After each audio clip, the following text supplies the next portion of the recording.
Hi, I'm Jared. This is Suspending Disbelief. This is episode 1, and I have my two brothers, John and Rob, joining me today. I'm not quite sure where the conversation is going to go. I have some ideas, but strap yourselves in and hopefully enjoy the ride.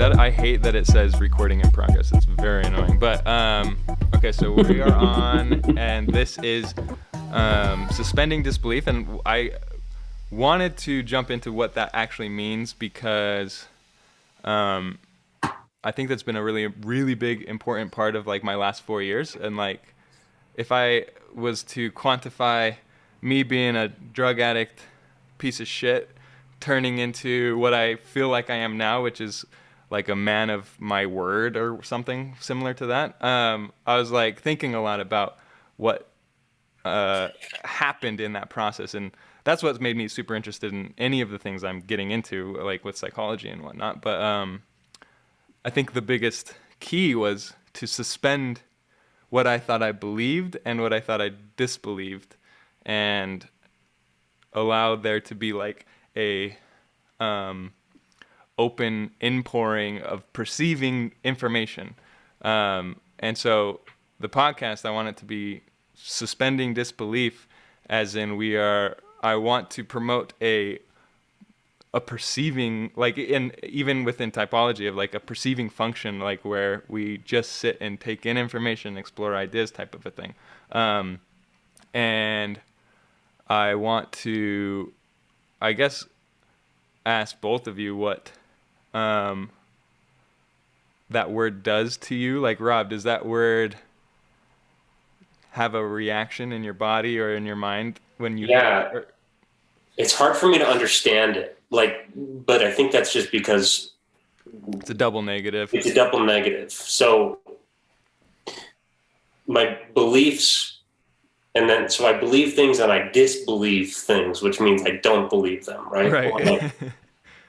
Um, and it's like I don't think I ever purposefully decide, or I shouldn't say that. I try to do better. I'm trying to learn how to suspend my disbelief, but it's very challenging for me to naturally be able to do that. I have to suspend my disbelief very consciously and fight to prevent my disbelief from pulling, from like grabbing back at my brain and thinking and telling me, no, you don't believe that, like kind of it. So it's a tough, it's hard for me to even imagine um, and my conversations with you guys have helped a lot.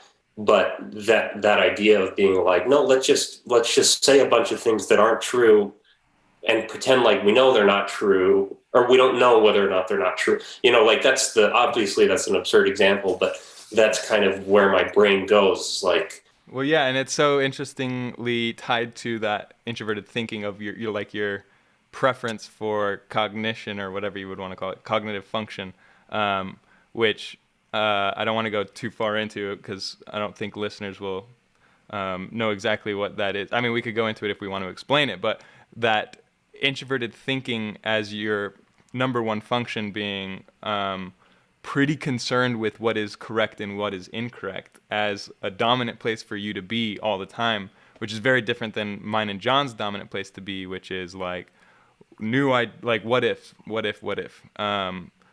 and exploring new patterns, which is way easier at being incorrect. Like, I don't feel attached to a what if idea that it's just totally incorrect. I'm like, oh yeah, haha, yeah, that was dumb. Yeah, there's the idea that I heard from one of the folks that I like, Personality Hacker, where they have that model they call the firm model, and they say that IP types of people, or people that are kind of like Rob's type that you're talking about, that have like a predominantly introverted mode that's like based on a judgment, tend to have a fixation with rightness.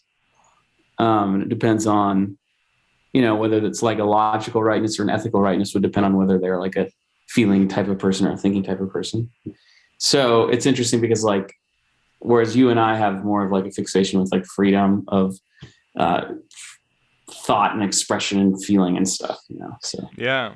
And just a side note, like I think a really fun example of those two. Well, I actually don't know this for sure, but like I was listening to Duncan Trussell. I don't know if you know who that is, John, but Mm-mm. I think he could be an extroverted intuitive driver. And Duncan Trussell. he's a comedian. Yeah, he did Midnight Gospel. I don't know if you ever saw that Oh yeah. animation. Yeah, that's his podcast. Um, Yeah. I think yeah. that has to be an extrovert intuitive. Right.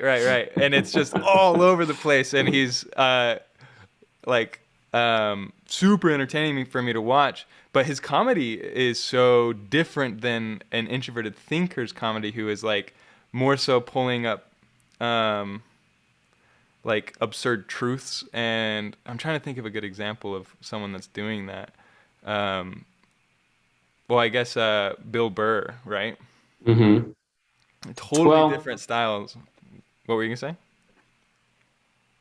that's true. Bill Burr does focus on that, even though I kind of think he's like a extrovert, but his comedy is mostly focused on the like, Introverted thinking type of stuff, maybe. yeah, yeah. Yeah, and it's so interesting when you can start to see what preference, or and maybe it's his. Would you say that Bill Burr is a intuitive type or a sensing type? No, I think he's like an ESTP. I think he's like an Yeah, okay. extroverted sensor, introverted thinker, but I don't know for sure. But I Which think would be so. Rob's type, but Yeah, like a louder version of Rob.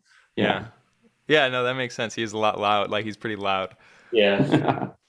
But I find those two types of comedy very different Hmm. and noticeably different, and yet like I think it's extroverted intuition, like me and John are driving in, is very goofy maybe, or like a joker or jester, like I think you've told me that once, John, and that resonated Yeah. with me. But anyway, sorry, I want to go back to suspending disbelief, because that makes a lot of sense to me, Rob, that there's like this um, fortress of identity or of belief that um, is where we feel safe. It's grounding, kind of. Right, That's how I would describe it. right. Mm. And if things are coming in and suggesting that you might be wrong, you want that thing coming in to be grounded in reality, so that you're Yeah. not feeling that. I want it to be as like easy to accept the new reality as possible. So I need a lot of evidence or whatever, like that what you're telling me is going to be able to repair the damage that's being done by the new idea, Exactly right. poking Yeah. holes in what it is that I believe. And so if I, it's a crazy abstract idea that has no footing, yeah, it's really challenging to be like, well, first it's challenging for me to suspend my disbelief. But even when I do that, it's like I immediately start thinking, so if that's true, then what, like immediately it starts affecting, how I perceive other, you know, the rest of my world. I've right. been listening to this podcast about the Russian Revolution, and this conversation is making me think like probably, and I'd be interested to know whether or not you guys, like, it would be much more likely that I would be a supporter of a czar who has a God-given right to lead because that is part of their culture or whatever, and it would be much more likely for you guys to be revolutionary people that kind of think like, oh no, like look, like what, just the like that it's might be much harder for me to question cultural rules than it is for you guys, or like especially when it comes to I don't know. Would you say that like your types are more likely to be liberal, or and my type is more likely to be conservative in terms of our like political leanings because of your ability to like think outside and create, like have new creative ideas that might someone like me might just think are too preposterous and the system's already functioning in a way. So why would we change something with an idea that doesn't have evidence that proves that it's working? Yeah. That's an interesting question. And it's a complicated time today in 2022 to talk about liberal and conservative because the words are very unclear. So these guys, a conservative is someone that believes that the czar is a God-given leader or something, and a liberal is someone that wants some representation by the people. So it's if you think about so different. But in modern day, that's sort of the argument for Donald Trump as a president is a little bit like that.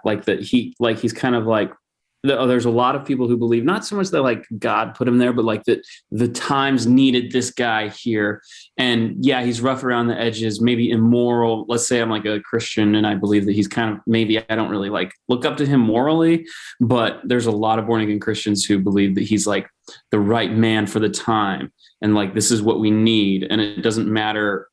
So I think of conservatism in terms of being more aligned with look, let's worry about the core of society having basic rules and not worry about the edges of everything and all the little edge cases and all the problems that we're trying to solve for every single person. It's almost more of a mainstream approach. So I do think that, and then I think of liberalism as a little more let's spend more energy trying to find trying to sweep out the corners of society and help everything in all of the edge cases succeed as well. And let's kind of make all of that part of our mission, right? A wider circle of extending of values. I don't necessarily believe that introverted thinkers are either more conservative or liberal than, say, introverted feelers. And I don't really think that extroverted sensors are more conservative or liberal than extroverted intuitors. It's been my experience that a lot of intuitives in the Myers-Briggs world, like 7 years ago when Obama was in office, and liberalism had kind of a certain style, a lot of intuitives kind of consider themselves liberal, and they thought that liberalism is kind of the only thing that makes sense. And then more recently, a lot of intuitives consider themselves far more conservative. And they're noticing a lot of they're kind of watching a lot of their friends who are not paying attention to patterns. And they're I feel like those guys are just kind of following what makes sense to everybody, and what makes sense to everybody in America around whatever city they live in is pretty much liberalism. So I've noticed that intuitives have look a lot more conservative now because they are really noticing long-term pattern trends, and they're worried about that. And they're I guess it's not sustainable. I think intuitives worry about sustainability. Is this a sustainable system? But they don't necessarily worry about it on a daily basis. They just kind of, so there's, if I'm going to try to make what I'm saying make a little more sense. There are elements of intuitive approach to pattern recognition and perception that trend toward liberalism, and there are elements of it that trend toward conservatism. And the ones that trend toward liberalism are maybe the systems thinking of look, we can't put people in jail for making mistakes and committing crimes that they're pretty much destined to make. It's not as simple as cause and effect. Well, you made a bad decision, go to jail. It's no, look how this kid grew up. Look what he's been dealing with. Look at his situation. So that's, so an intuitive pattern recognition of the big system of criminal justice might be we need to be softer on crime and a little more reparative and restorative in our justice approach. But on the other hand, intuitives will be we have to acknowledge the reality that in the long term, everybody can't have everything they want. Some people are going to fall through the cracks, and it's very important to protect certain of my values. And I'm not willing to, in my case, I'm not willing to give up on free speech for the sake of someone else feeling offended. And so when liberalism adopts a more like it goes to the very edges and says, no matter what your intent is, if you do something that is received harmful by someone, you're committing some kind of a violence against them. I'm like, no, I'm unwilling actually to go along with that kind of ideology, because I see it as that'll rot out the underneath the whole thing and turn into a totalitarianism. So kind of looking ahead to where a trajectory goes will make me like pull back. I actually kind of think my intuitive nature keeps me more moderate.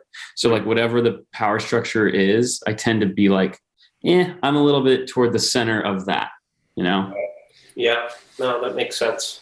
Yeah, but I think like back to your original, or I guess that was the original question still, but the idea of like, I think that intuitive, like, or people like me, extroverted, intuitive, introverted feelers can, I guess what I'm trying to get at is like, I think a lot of people equate like artistry and like musicianship and the openness of like creative types as intuitive, and you see a lot of that in like a liberal city, and so it could just be easy to sort of lump people together into that, which is something that I've done a lot on accident, and I think like what John was just explaining, like the openness that a creative person might have could be open pretty much towards anything in a sense, and so you can't really predict that it will lean one way or the other. Yeah, although I remember, well, never mind. I'm not gonna go to the big five stuff, because I was gonna say that I think there's a correlation between openness and like liberalism in that big five stuff, but I'm not positive about that. Yeah, I agree. There's probably other correlatives that are actually better for establishing that, like, but I do think that in any given like societal time, being more liberal or more conservative has certain costs and benefits associated with it. So like in 2022, one of the costs associated with being liberal is basically you're not really well supported in criticizing certain liberal values. You basically have to get on board or kind of not criticize it. And so that's like a cost I'm not willing to bear. So that forces me to be like separate from liberalism, right? Yeah, I feel similarly.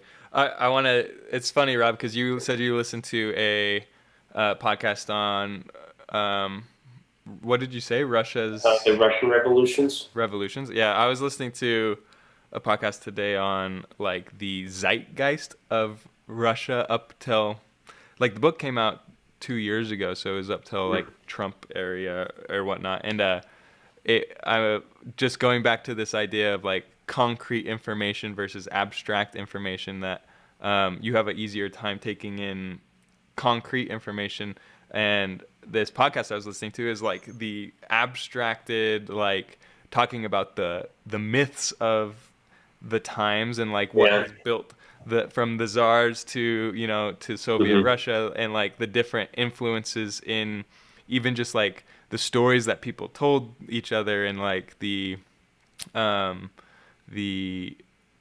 religion and the what's the word I'm looking for, esoteric, like magic, and these different things that influence the culture to where it is now. It's super fascinating, and it was my doorway into understanding more about what's happening in Russia and the Ukraine, right? It's a great example of how you and I would go about trying to learn about something in different ways. Would be like the podcast I'm listening to. He's like, this happened, then this happened, and then this happened, and he does like he does a good job at bringing in some of that. Like, I mean, he talks about Rasputin, and his relationship with the Tsar and the Tsar's wife. I can't remember her name, but but it's all like, he's like, no, he wasn't a magician. Like that was a big thing that people were worried about. And so they killed him because they were worried kind of maybe he had spells. But, it's interesting to think like he's describing it from the way that I would want to hear it, where in that podcast, he may go into what it was about Rasputin that like probably still permeates the culture of like or it's, that he would be like this wizard Right. that somehow got the ear of the leader of Russia. And, so it is interesting to imagine or like to hear and realize that there's a bunch of different ways to learn about something like that, that I have a preference towards like a pretty basic timeline of something. Right. Yeah. Which is I had um, an experience on Saturday with psychedelics, and I went into the infinity of like what I would describe as maybe like a fourth dimensional universe folding in on itself over and over again, and I was going from a pinpoint of consciousness into infinity, which was incredibly overwhelming and full of paradox, and I did not like being there and I wanted to continue to return to the pinpoint of awareness in time space. And while I was experiencing this, I started to realize that my identity is built off of these individual pinpoints of awareness in time space that I string together and call it Jared. And I started to realize the importance of my history, and not only my own history, but like the history of our society and our like we go back 12,000 years where we first started writing things, or we have record of us first writing things down, and it's like that's where the first pin that we've built everything we've built as of right now off of these first pins in time and space. It's kind of interesting. And me and Rob, we talked about this once a long time ago. I don't know if you remember. We were talking about Einstein, but I am learning that I need to value the thing that you're valuing, which is like concrete pins of And history yeah, that we build our entire society off of. And I think that's also a part of my personality type to maybe dismiss and then also overvalue in a weird polarized way history and memory. But I'm also very curious to hear like and I hope that kind of made sense, Rob, like this idea that I'm it does. I mean, it's kind of how I would imagine describing what it is like who I am, and like, it's immediately I started thinking like, okay, a mushroom, like, or like, how do I relate to a psychedelic trip, but like trying to describe what it feels like to be me or be a person that exists inside my head. That's a good way to describe it, is like, well, I know right now what I'm thinking and saying, like that feels like a pinpoint or something. Like it's a very small, but like accurate way for me to, it's kind of like a meditation a little bit of being like, this is who I am here right now in my own head. And so that's how I kind of imagine what you're describing. Yeah, no, that's exactly it. And then like take a pin from 5 minutes ago and you can then reference right. the difference between those two, and like it's like a feedback loop of self-referencing to all of these different pins that you've put that then re-updates the image of yourself in time and in space. It's been a really weird way for me to visualize like the building up of an ego. So like looking at it in a different perspective than like typical Jungian, or like, I don't even know. It just might be that I'm using different terms for I'm sure tons of other people have experienced and seen and understand similar things, even not on psychedelics. But anyway, I could get carried away and talk about this too long, but I want to, unless you have something to say, John. I wanted to ask Rob what you like about learning like the story of the Russian Revolution in this kind of sequential way.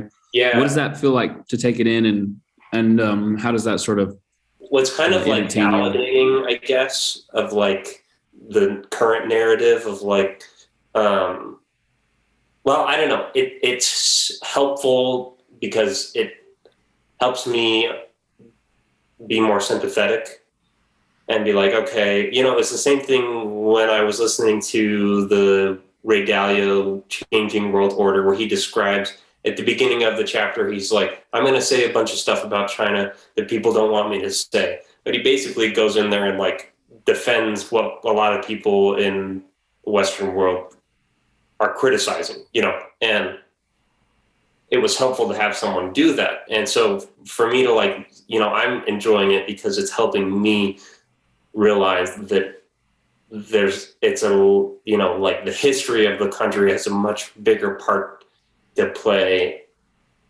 in the current state of affairs than like what I would like to imagine or what I had Just thought. like someone losing his marbles. Yeah, right. Like that, you know, people are saying, like I listened to this podcast, someone mentioned Putin imagining like, like kind of wanting to live this life maybe or recreate Tsarist Russia, exactly. You know, and so now I'm kind of like, oh, okay. Like Russia had a czar in World War I, like, you know, 100 years ago, like not that long ago. So it's this experience of being like their world, like the freedoms and whatever that the United States has, or the Western world has like established as fundamentals or whatever. You know, I just know, I know so little about Russia that it's really mostly just like I want to be more sympathetic and try to understand a little bit more about it rather than it just being like, yeah, a crazy guy that enjoys power. It seems to be, you know, and also I'm enjoying like the learning about socialism and like its roots and stuff like that. But so it's partially politically motivated, but also like trying to gain some empathy for the country and what it is and why it is the way that it is. Yeah. So yeah, like you're sort of like fleshing out your information, taking in more information so you can feel more confident about understanding how the world works and stuff. I mean, here's the thing is I think that intuitive types do that really similar to sensor types. Like it really, in the end, I feel like a lot of it just comes down to taking in information, like a slight different preference for the way we get the information. And when like I will have a tendency to be fascinated by stuff that surprises me, for example, when I'm learning. So rather than like seeking a understanding that like solidifies my perspective, I will tend to enjoy stuff that appends my perspective. I kind of am getting, and you know, so a lot of people just don't believe that. So when they like, I will always hear people be like, well, you know how it is. Like everyone wants to believe what they already believe, or like everyone has a preference for their own ideas or like their biases or whatever. But that's not my cognitive experience. My cognitive experience is that I get a lot of pleasure from learning a surprising thing that shows me that I was wrong about what I thought before. And I just, it's. Did you learn it, do you think, or have you felt that way? Yeah. So I remember when I was like a teenager, you know, we all grew up Mormon and I was very Mormon. Jared, you were never very Mormon. Rob, you were medium Mormon. So I was the most Mormon. It's like little what's her name? Little Red Riding Hood. Whoever goes into the bridge. Yeah, that's the Goldilocks. Goldilocks, yeah. So I recall being perfectly content in my life and everything was wonderful, except that I was disappointed that I'd been born with all of the truth. Because I remember I was just like, was very sincerely just so disappointed that I didn't get to like hunt it down. Huh. I remember writing in my journal about this as like a teenager, because I wrote a lot in a journal back then, and I'd be like, I really wish I had been born without the truth about Joseph Smith, so I could have found it out. Sorry if any Mormons are listening to this. I'm not trying to make a joke of whatever. It just feels a little weird to say it now, but like, it's like I wished I could have like been one of these people out there in the world that didn't know, so that I could find it and study it and be like, oh my gosh, I found the truth. Yeah. I found the true church. And then I could go and join it and like align myself with truth. So I just was really deeply disappointed that I'd been born with it, because I just felt like I was kind of getting shortchanged of the struggle. And then when I left the Mormon church and the reason I left when I was 19 was that before going on a Mormon mission, a lot of people will just kind of go sort of casually. They're like, all right, that's what I do now.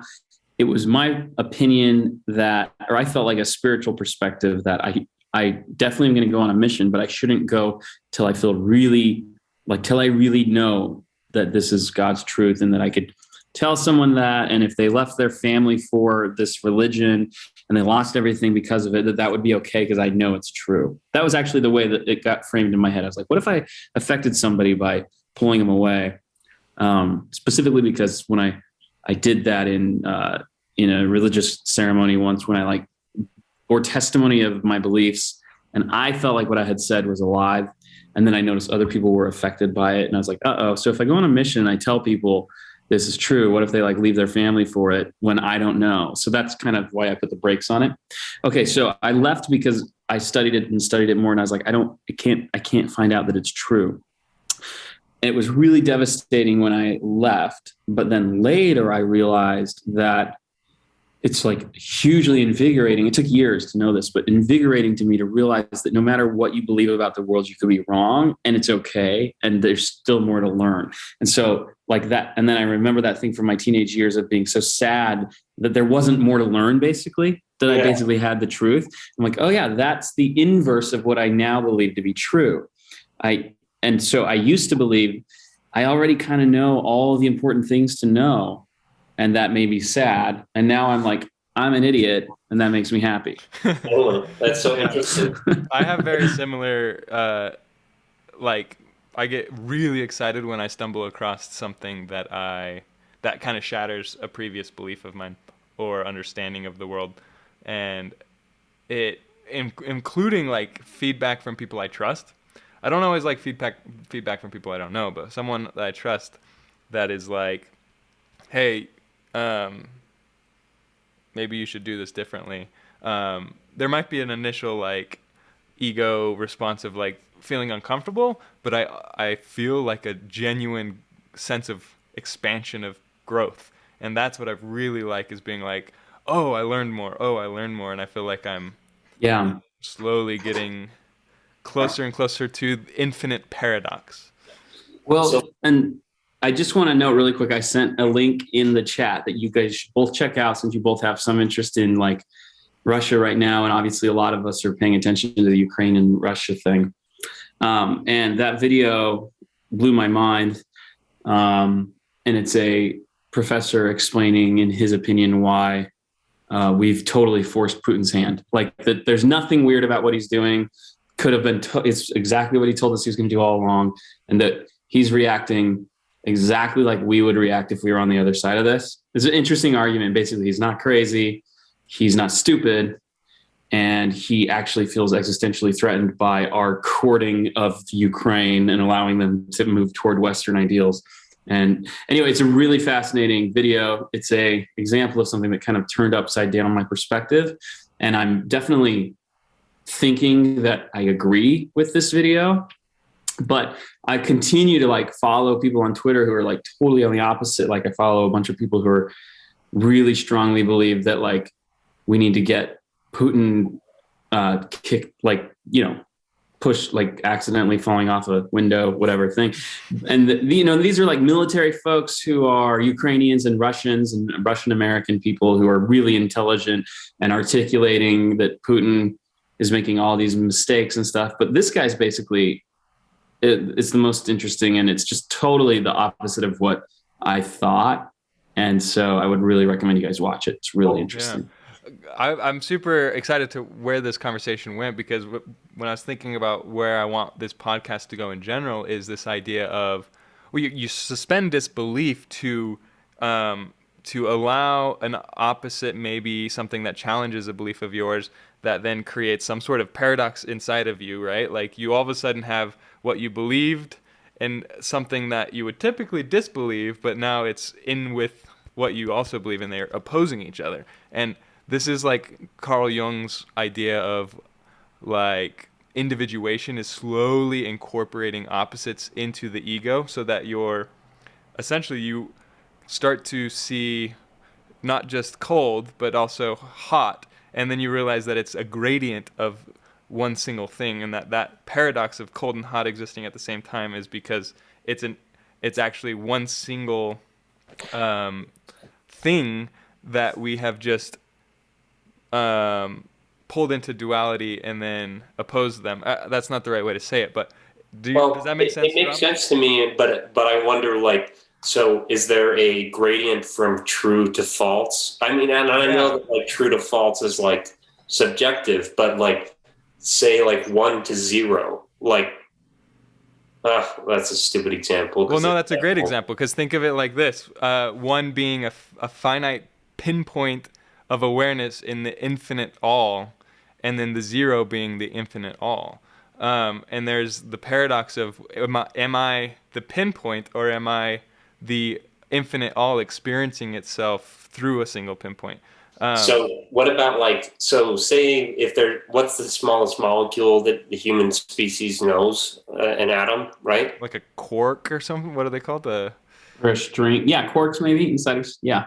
Is that smaller? Is that inside of an atom or something? I think it's like 3 levels down. There's like atoms, which are made up of like electrons and stuff. Electrons are the tiniest ones, and they are made up of, I think, strings, which I think are made up of quarks. So those are made up of universes. Yeah. So like, I guess what I'm wondering is if there's ever a situation where there isn't a gradient, like where there's ever 0, like literally nothing, to 1, and there isn't something that can be seen as a progression from 0 to 1, but it's like it's from nothing to something. Does that make sense?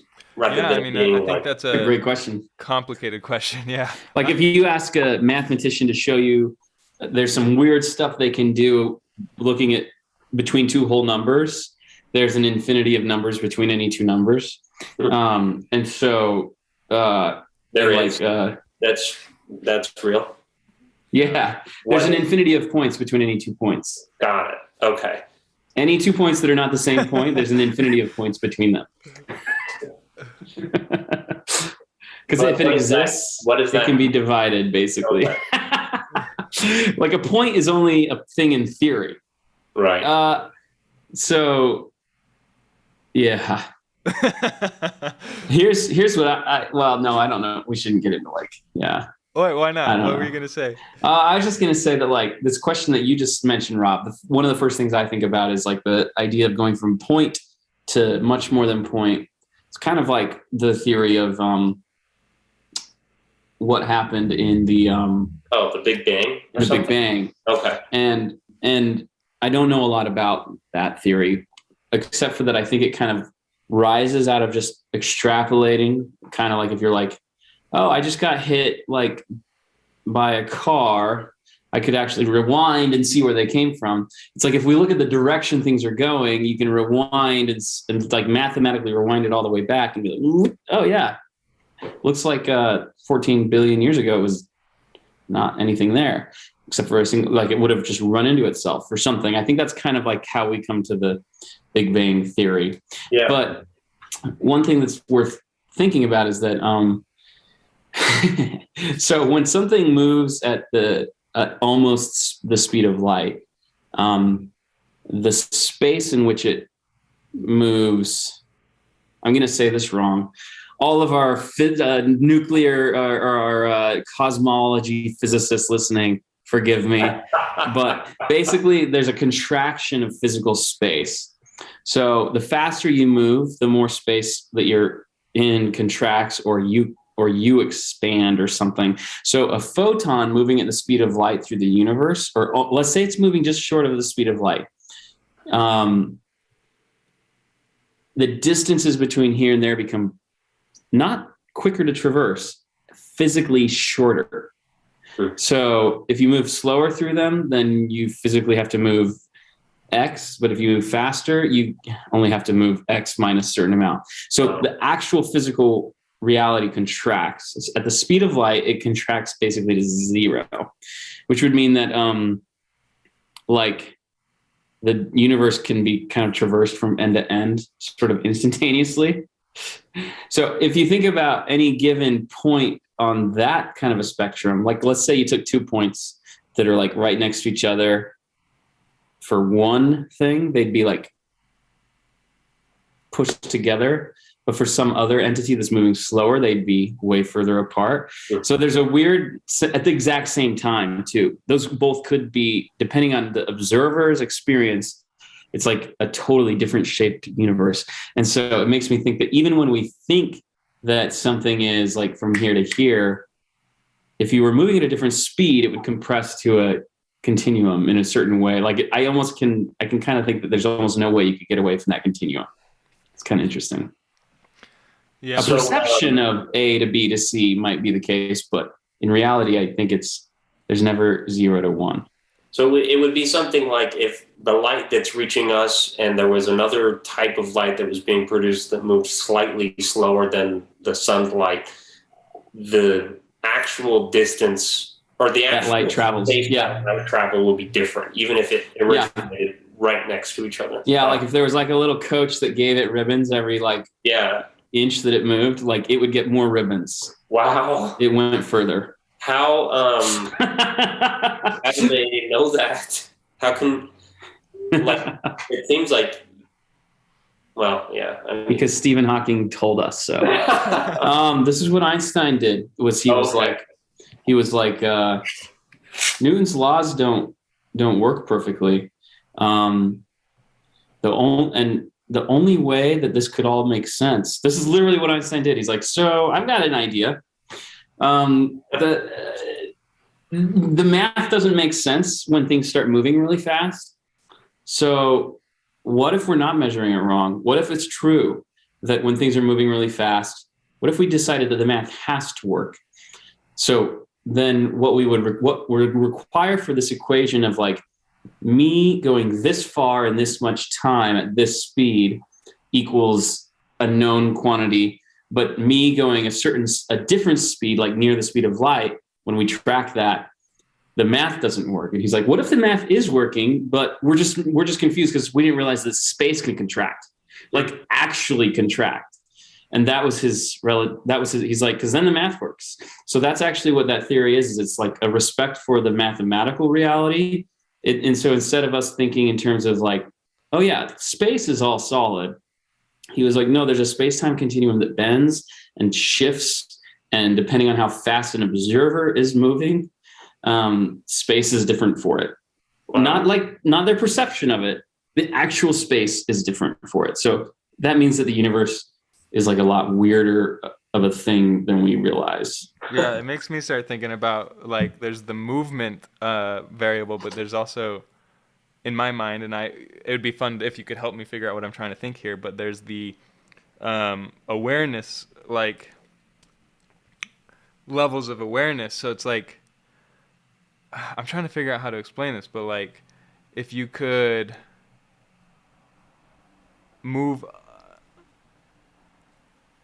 well, I guess it gets into too much of a like metaphysical like spiritual thing because I'm trying to understand my experience on Saturday. Like this was bizarre, where I was experiencing what felt like the time space continuum folding in on itself. So I was all of it simultaneously. Like I literally was like, I thought of an idea, and then I would immediately see the opposite idea that then was the opposite truth, and I could do that with anything. Where I was like, oh, everything and nothing. I was laughing because I was like, yes and no. It was really interesting. And I was also like, I could go insane at any minute if I lost perspective of the pinpoint that I am in this moment. And what I'm trying to get at is like this experience of the totality of the mind of the universe or whatever it is, like the time space, if it could be experienced all at once because of some variable in like awareness. Does that make sense? Like that there's the movement, the speed, but then there's some other y-axis or something that is awareness. Well, that's a great question, because so there's I think that there's like two different ways of thinking about this, and there's what I would kind of disparagingly call the kind of weak-minded way of thinking about it, where you're like, well, quantum mechanics tells us that everything and nothing are the same, and anything, and like it's almost like, and then like, and so therefore, like the secret is that your vibrational energy will make you rich or whatever. It's like this kind of like really shallow version of that. Right. But then but the weird thing is that I actually think that those sort of, I guess you might call them like kind of cheap metaphysical theories, they probably actually get a lot closer to the truth than someone who's trying to like map it out on a blackboard and can't ever get it, because they're kind of just approximating what it seems to be happening. So I guess the stronger like articulate defense of kind of spiritualism or of metaphysical ideas would be to say, like, kind of like what you're saying, like, look, if space and time and experience are this flexibly different from my perception in known ways, it seems reasonable to me to hypothesize that they are also flexible on these other axes and by mechanisms that we don't understand, And so, in other words, like that maybe if like in some way Einstein was like, our experience and our measurement of things moving and stuff is giving us this weird data that's explained best by some shifting of space-time that we don't understand. And so it's kind of analogous to say, like, my own personal experience gives me this experience that's like, I'm going to put that as the equal sign, like that's the truth. So there's some mechanism that's bending this other stuff, or must be, in ways that I don't understand, to get to that truth. Like I could see that being, like, I think it's a justifiable stance. Yeah. It just gets used to sell like a lot of essential oils, so I'm sort of skeptical of it. But and nothing against. That's funny. It's like I don't have anything against those I was things. trying to make a joke. Yeah, and now from our sponsors. Now, essential oils. Just to be clear, this is cedars to make me smell like a like wood. Man. Yeah. Love cedar wood. Yeah, it's good. It lasts me about 7-8 years each bottle. Yeah. Little perfume. But yeah, anyway, it's all of that experience that I brought up, and I like what you were just saying, John, and I think that kind of does explain what I was trying to maybe think about, is like, if this exists, then that same pattern could be placed on top of this consciousness thing, but probably not very provable. And but then I want to go back to that experience of being like, oh, I am a single pinpoint of the universe experiencing itself in time-space, and that without any history, I am just aware. Like, I don't have an identity.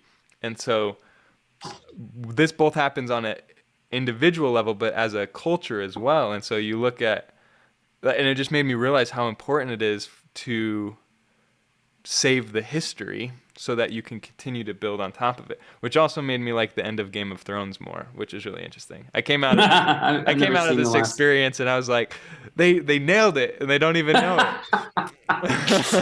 If you get high enough, you'll like the end of Lost. It's gonna take a few more stems. Oh man, that's funny. But yeah, I think it's also whatever. It's interesting to have had that experience going into it, not caring about history as much, coming out of it being like, I want to remember my memories more. Well, it's interesting that there's, well, and I don't know if this has any relationship to what it is that you're saying, but I feel like it does. The lack of biological appreciation for our own history, or like it's strange that there's not any, and maybe there is, not really though. Like, we have so many biological preferences and tendencies that are programmed into us by our DNA or whatever. Do you think it's purely a development because of our ability to, because of the development of our brain, that we've learned that we can remember and appreciate history, and or that there's enough, it just seems weird to me that there isn't a biological drive to. Well, I think that it gets into the layers of reality or of experience. Like there's the biological level, but then there's the psycho and spiritual level. And so the psychological level, and I don't know if I'm explaining this the correct way, but there's the idea of well, where was I going? I'm thinking of remembering where you stored your food during the winter, or remembering where the animals migrate to so you can follow them, or whatever. Like there's these memories that then, well, sorry, so even further, going to fish or birds who fly to the same place every year, there's this, would you consider that biological memory? Probably, yeah. But it I guess as soon as there starts being what I would consider culture, it shifts a little bit. It's a little different, where it's yeah. So I guess that's what it is it becomes a different thing, where it's not as easy to look at it and think well, of course that's valuable to remember. It's because we need to go here because our children survive here, and that's where we were born. Well, that's what's so interesting. Right. Well, I think the evolution of it being the fish who swims back to the same place every year to where we are now is, or I don't know how that happened, but what I notice through learning more about cognitive function and typology and personality types, like Myers-Briggs stuff, is you start to see a certain percentage of a population is going to have a preference for history and remembering it. And so there's some way, some blueprint, and maybe it's in the DNA, who knows, that creates a preference for that history that you're talking about. All three of us here, well, me and John probably actually have more of a preference for it than even you, although it's in our fourth function, our more weak function of introverted sensing, which is going inward and into your memory and maybe collecting or perceiving sensate data through memory is how I kind of see it. And that's not even in your top 4, Rob. And there's people like Dad, our father, who his top preference is that, and you see him saving his newspaper articles and has hundreds of journal entries and or probably thousands and thousands of journal hundreds. He has hundreds of journals that have been filled.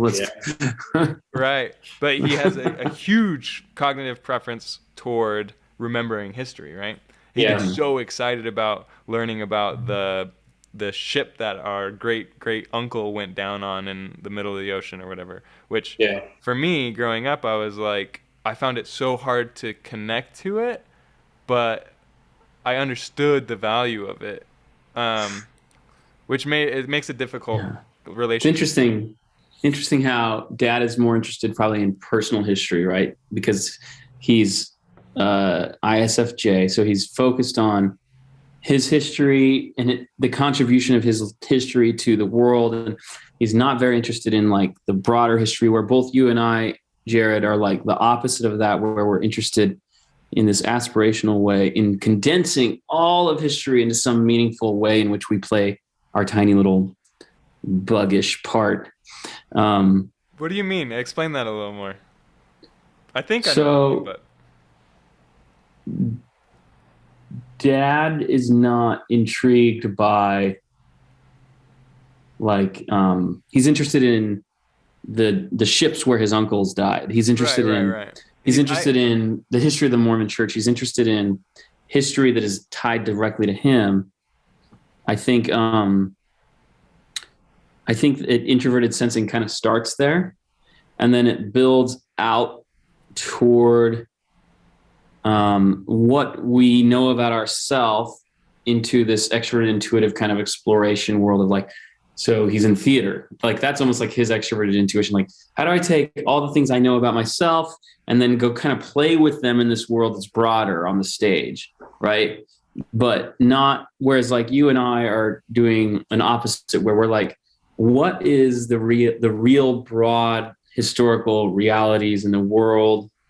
And you may be more interested in them almost like at a metaphysical level. Like, what is the history of the human soul, right? Like the archetypical history of like the way that we're built. It's very depersonalized. It's not all about you. It's about actually kind of an extroverted intuition. Extroverted intuition is a highly unbiased, depersonalized thing. That gets me into trouble in relationships all the time, where I will be in the middle of a fight and all of a sudden I'll see a pattern and I'll be like, whoa, this thing is happening. And it's like I'm a third person now. And whoa, you just did that bitch thing again. This is just my extroverted intuition. I'm out. Yeah. I just got to tell you this thing. I'm seeing how you're acting out again.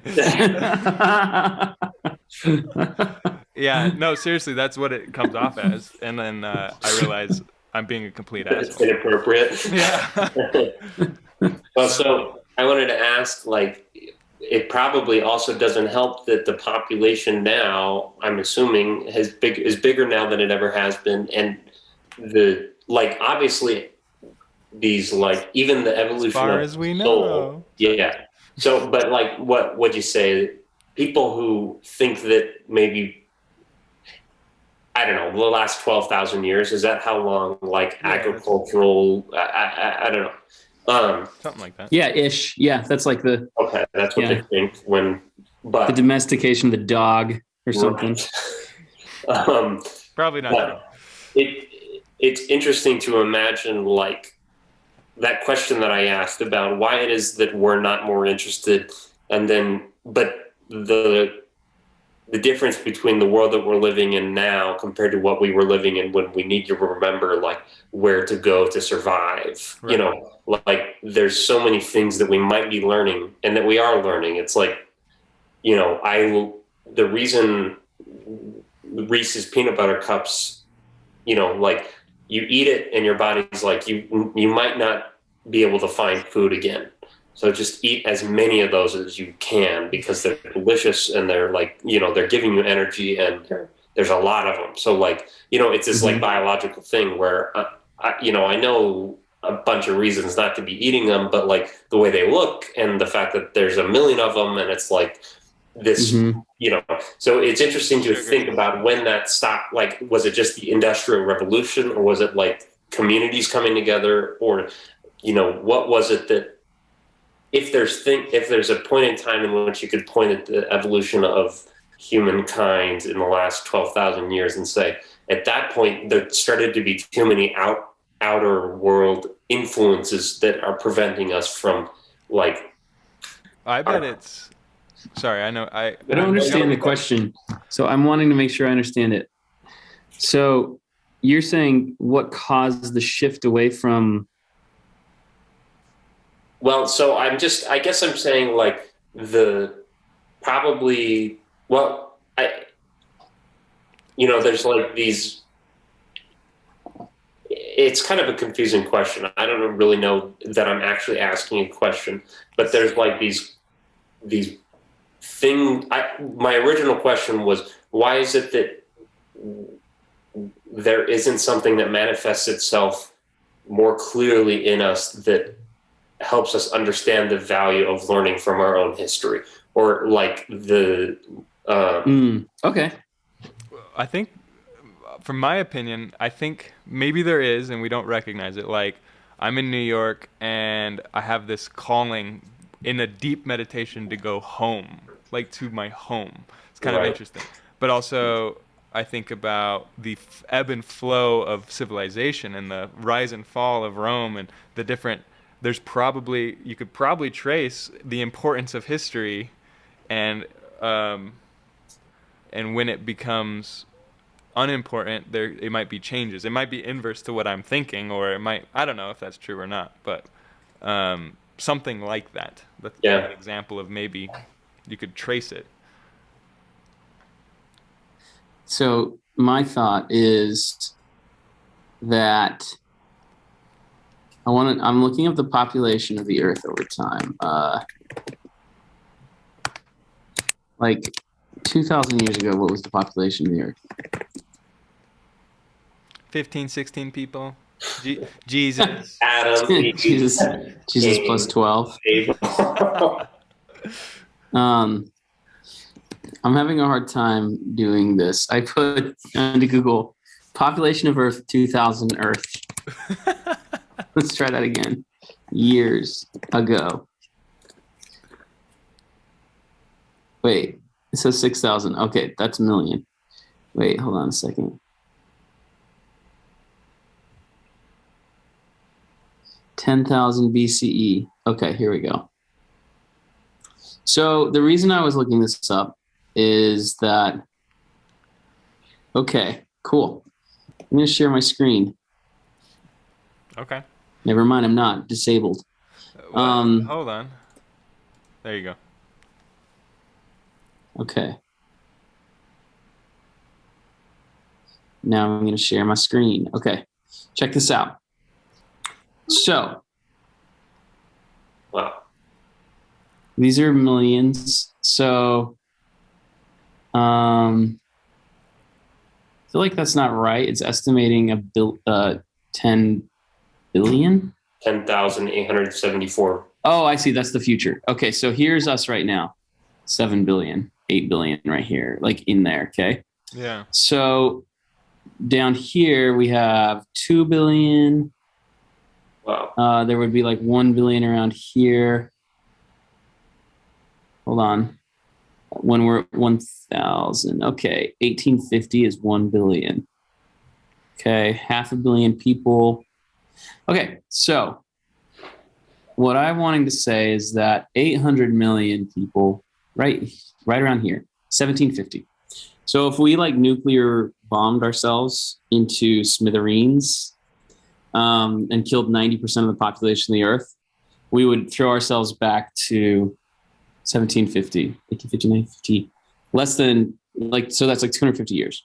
So what I would propose is that we happen to be in a period of time where we are like expanding like crazy population, right? But even if we nuked ourselves back to this time when there's only 10,000 years BCE, there's only 2 million people on the planet. I would propose that there's no need to answer the question about like why are there not like these mechanisms, or are there these mechanisms to help us like learn from our mistakes? Because the evidence in my mind suggests that an easier hypothesis is just to say that, well, we've had a good run here just because all we have to do is get people pregnant. And the more times you get people pregnant, the better. And that's the end of it. Like literally, that's the only thing that the species has to do to do this. And then you have some lucky breaks that results in like, well, lucky or unlucky, depending on your perspective, but agricultural revolution, which is like what led from even smaller populations to this. And then you get like the Romans and this, you get like the Dark Ages here, scientific revolution. So the point I'm actually trying to make is that, that I feel like it's a little bit like saying, like, as an ant who's like on a tiny little piece of wood that gets like tossed into the ocean, and they land on it and they're like, hey, everything's okay. Like, I'm on this huge piece of wood. And then they realize they're just about to die because they just have such a small perspective. So I think that as a species, we're a little bit weak in the areas that you described, because there's never enough evolutionary beneficial pressure to make us change. Like, there's literally never in the history of the world until 1950, there's never been a box of chocolate big enough that it was dangerous to eat the whole thing every time you found one. So there's no way that our brains could evolve to like be like, oh, that's a bad idea. There's just no way. Because any time that you found something that tasted that good, it was okay to eat the whole thing. Even if it gave you some diarrhea, it's okay. The calories are probably worth it. There's very few times that, so all of this, and this is just this is only 5% of human history of like, of our species. So there's another 95% beyond that tail of just Homo sapiens, just people like us, that if we kidnapped them and brought them up here, they'd pretty much fit in. So if we like could time machine back, I think that it's more likely that we're in sort of a bubble of beneficial time, a little bit of time that, I actually have just started to zoom out so far in my perspective on humanity that I'm like, well, even if we like nuke ourselves into smithereens, we'll be back here in like 1,000 years. Right. So that timeline there is so short. It's so short. So like we could nuke ourselves down to 1% of the population. That would be right here. That would take us, that would mean that within 4,000 years, there's a possibility of rebuilding society to this level. So if you think of how long the time scale is of our species, this is what I was thinking as I was realizing that we worry about having created like nuclear weapons. We worry about like destroying ourselves as a species, but I've started to realize there's a huge difference between destroying ourselves as a species and almost destroying ourselves as a species. Right. If we only almost do, I'm actually pretty optimistic that like the intelligence of the human mind is so incredible that we're basically destined to survive until we wipe out every last one of ourselves, which is kind of interesting. So anyway, the way evolution works is it's like once it finds something that works, it doesn't look around for things that work. It's mindless, right? Yeah. Well, if something's working, there is never going to be a change to it. So we could all start dying of diabetes and cancer at age 40. Doesn't matter.